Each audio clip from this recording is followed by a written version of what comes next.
नमस्कार, आप देख रहे हैं द फैक्ट इंडिया और मैं हूं आपके साथ पूजा यादव। गद्दार, निकम्मा और नकारा शब्द अशोक गहलोत का पीछा नहीं छोड़ रहे। बीते दिनों में अशोक गहलोत ने लोकसभा विधानसभा चुनाव के दौरान पार्टी छोड़ने वाले नेताओं पर कटाक्ष किया। गहलोत ने कहा कि कांग्रेस छोड़कर जाने वाले नेताओं को चाहे अवसरवादी कह दीजिए या नॉन परफॉर्मिंग एसेट कह दीजिए अथवा गद्दार, नालायक और निकम्मा कह दीजिए, ऐसे नेताओं को पीठ में छुरा खोपने वाला भी कह दो। गहलोत के इस बयान के बाद एक बार फिर से इन शब्दों ने राजस्थान की राजनीति का पारा चढ़ा दिया। उल्लेखनीय है कि साल 2020 में सियासी संकट के दौरान गहलोत ने ऐसे ही शब्दों का प्रयोग सचिन पायलट के लिए भी किया था।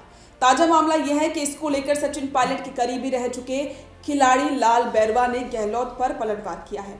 उन्होंने भी रिछपाल मिर्धा की बात में गहलोत को जमकर आड़े हाथों लिया है। कांग्रेस से बीजेपी में शामिल हुए खिलाड़ी लाल बैरवा ने यहां तक कहा कि कांग्रेस की राजनीति की बात करें तो अशोक गहलोत से बड़ा कोई गद्दार नहीं है। खिलाड़ी लाल बैरवा ने अपने करीबी सचिन पायलट के बाद 25 सितंबर की घटना को लेकर गहलोत पर करारा प्रहार किया। खिलाड़ी लाल बैरवा पीटीआई को दिए गए इंटरव्यू में गहलोत पर जमकर बरसे। उन्होंने गहलोत पर निशाना साधते हुए कहा कि क्या 25 सितंबर 2022 की घटना को भूल गए, जिसमें कांग्रेस के विधायकों को इस्तीफा दिलाकर ऐसी हालत पैदा कर दी है जिसको राजस्थान कभी नहीं भूल सकता।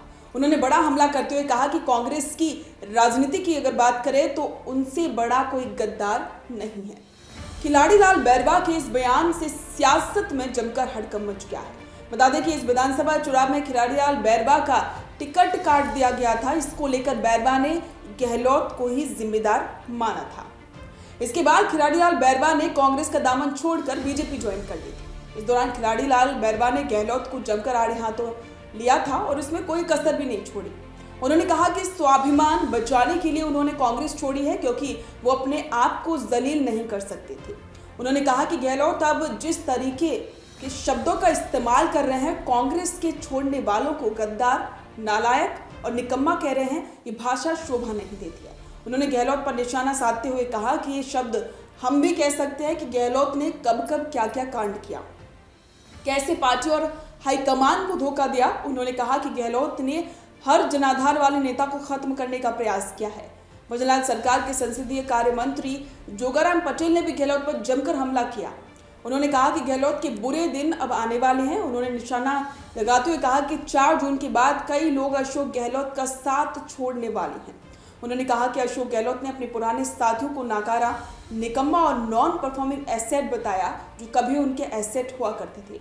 उन्होंने कहा कि जो लोग कांग्रेस से बीजेपी में शामिल हुए हैं वे कांग्रेस और तुष्टीकरण की नीतियों से परेशान होकर आए हैं। बता दें कि खिलाड़ी लाल बैरवा से पहले कांग्रेस के नेता रह चुके रिछपाल मिर्धा ने भी अशोक गहलोत पर इसी तरह से निशाना साधा था। उन्होंने भी अपने कांग्रेस छोड़ने के पीछे की बड़ी वजह अशोक गहलोत को ही बताया। उन्होंने कहा कि उन्होंने अशोक गहलोत के कारण ही कांग्रेस पार्टी छोड़ी है क्योंकि गहलोत किसी भी नेता को आगे बढ़ने नहीं देना चाहते। जो भी आगे बढ़ता है गहलोत उसे खत्म कर देते हैं। इस दौरान मिर्धा में कांग्रेस की खराब स्थिति के लिए अशोक गहलोत को ही जिम्मेदार बताया।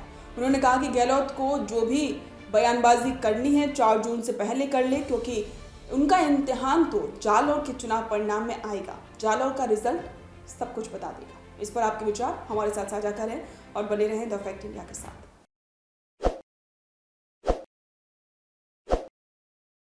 ताज़ा खबरों के लिए विजिट करें द फैक्ट इंडिया की वेबसाइट और डाउनलोड करें द फैक्ट इंडिया ऐप।